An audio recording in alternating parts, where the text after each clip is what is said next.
Bon, je crois que ce problème de valeur, il va falloir voir clair et serrer les choses. Il faut que les Africains comprennent quand on dit retour aux valeurs, recours aux valeurs, il faut cerner les problèmes fondamentaux à partir desquels on peut progresser.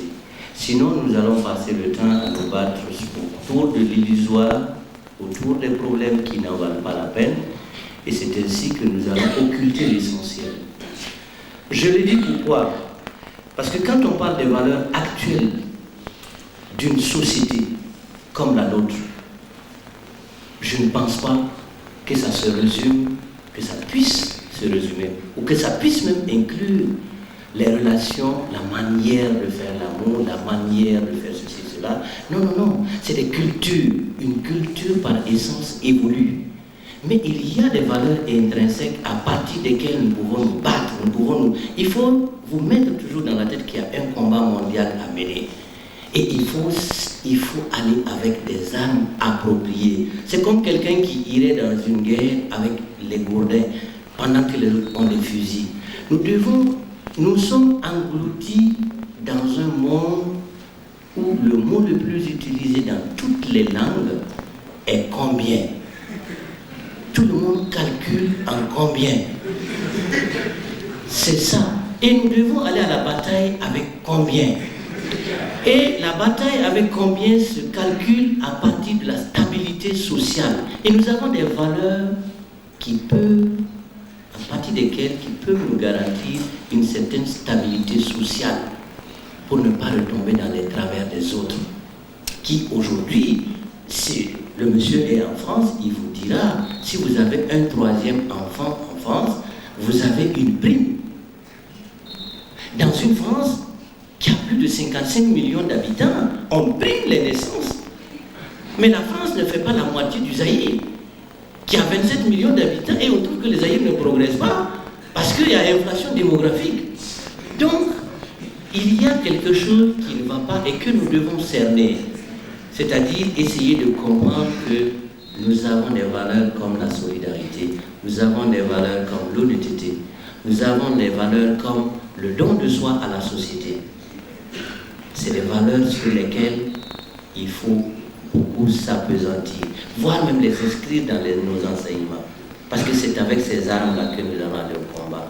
Maintenant, comment les gens, monsieur Faro, comment les gens, en escargot, en marbouillard, c'est pas un problème.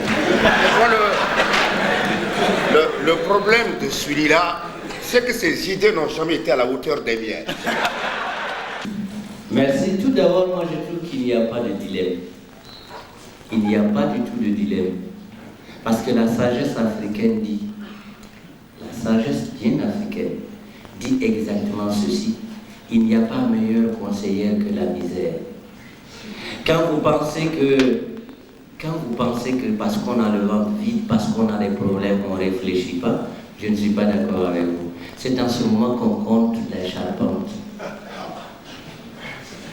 Je veux vous dire une chose qui est très fondamentale.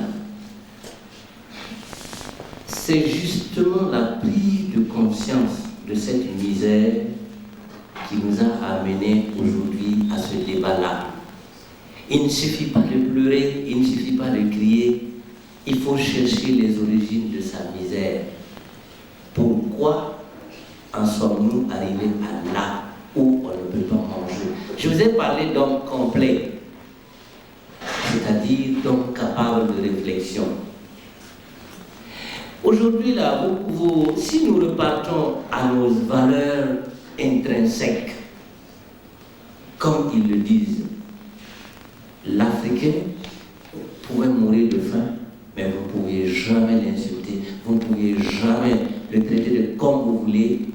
Il n'allait jamais se prostituer pour avoir à manger. Il se battra pour avoir à manger. Ça, c'est connu dans tous nos villages. C'est connu dans toutes les langues que la mort vaut mieux à cette honte-là. C'est connu dans toutes nos langues. Voilà les valeurs autour desquelles nous devons repartir. Aujourd'hui, entre vous et moi, quelle est la solution que nous choisissons tous? Ici, c'est la prostitution avec P majuscule. Moi, je ne parle pas des histoires de sexe, moi, je parle de prostitution avec P majuscule, où c'est la conscience qui est vendue, pédalée, piétinée, broyée. Nous broyons nos consciences, nous nous asseyons dessus pour des postes politiques, pour des postes au niveau simplement de la fonction publique, pour des feuilles, comme on le dit.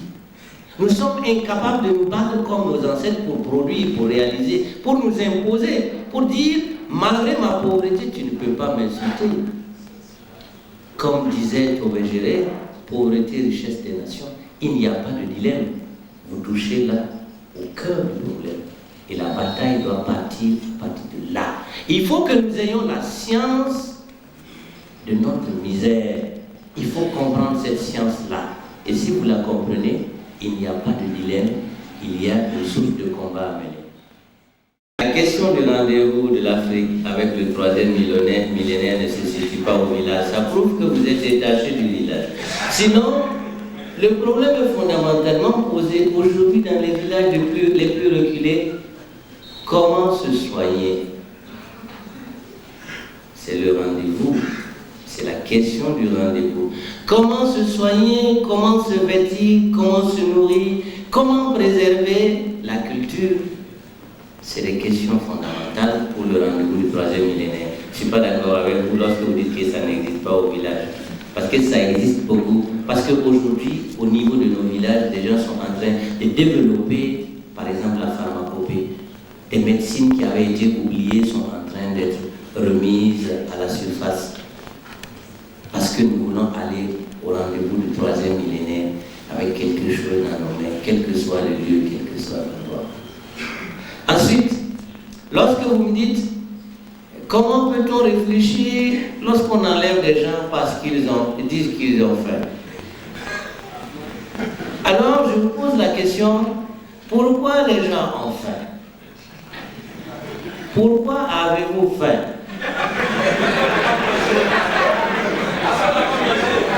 Et pourquoi n'avez-vous pas mangé? La question est fondamentale. Parce que vous dites, si vous n'avez pas mangé, il y a deux solutions. Ou il n'y a pas de nourriture, ou quelqu'un a mangé votre place.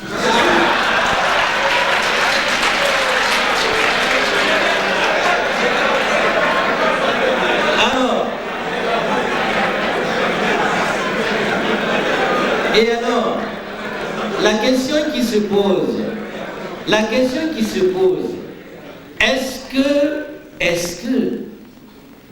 est-ce que vous deviez commencer à vous plaindre en disant j'ai faim? Vous devez demander qui a pris mon plat. Lorsque vous n'avez rien dit pendant qu'on bouffe votre plat, c'est tout à fait logique que vous ayez faim. Et comme le monsieur a bouffé et vous n'avez rien dit, maintenant vous dites que vous avez faim, il vous bastonne.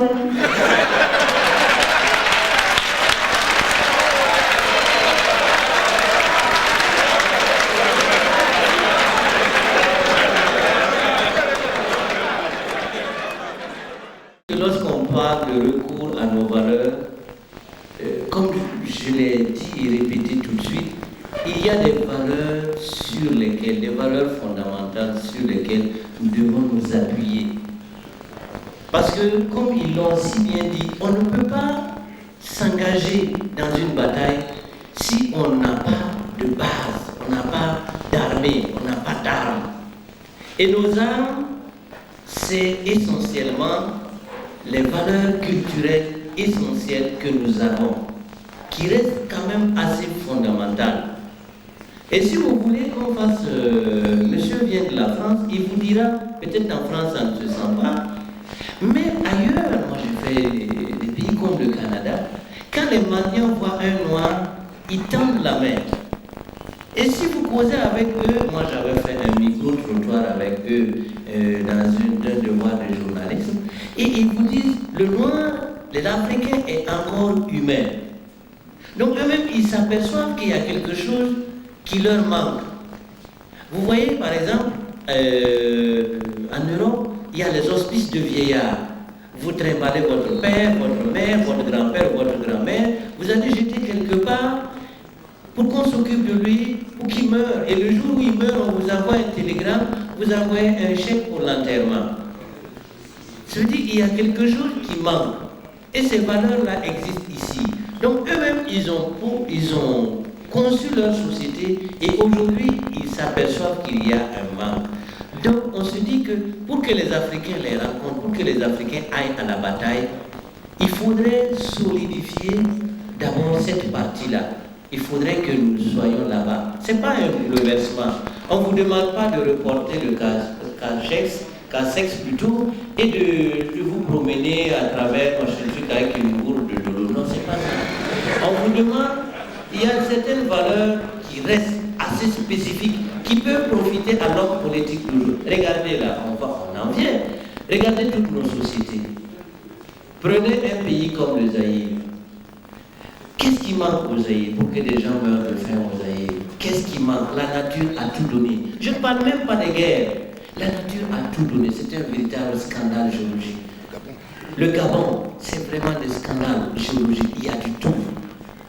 J'ai eu, je ne sais pas si c'est un honneur ou c'est un malheur, d'être reçu à Guadeloupe chez Mobutu, où il avait reçu des journalistes. On était 103. Guadeloupe a des salles de conférences qui transforment en restaurant, qui peuvent contenir 3000 couverts. Et si vous allez la vaisselle, les cuillères, les fourchettes, sont en or, avec l'effigie de Mobutu. Et quand vous mangez, en tout cas quand nous on est allés, on a mangé, ils nous ont dit, ceux qui veulent peuvent apporter comme souvenir de Guadeloupe. Nous étions droits à ne pas amener, mais les gens ont empoché leurs cuillères et leurs fourchettes, alors ils sont partis. Qu'est-ce qui manque à l'Afrique? Mais pourtant, les peuples africains disent que le bon roi, dans nos valeurs, le bon roi se sacrifie pour son peuple. Le bon roi, le roi qui aime son peuple, qui le conduit, peut mourir pour son peuple. Ça, c'est des valeurs qui n'existent plus. Aujourd'hui, non seulement les rois ne veulent pas mourir pour leur peuple, mais ils tuent les peuples pour vivre. Droit Libre TV, la web télé 100% droits humains, 100% liberté d'expression.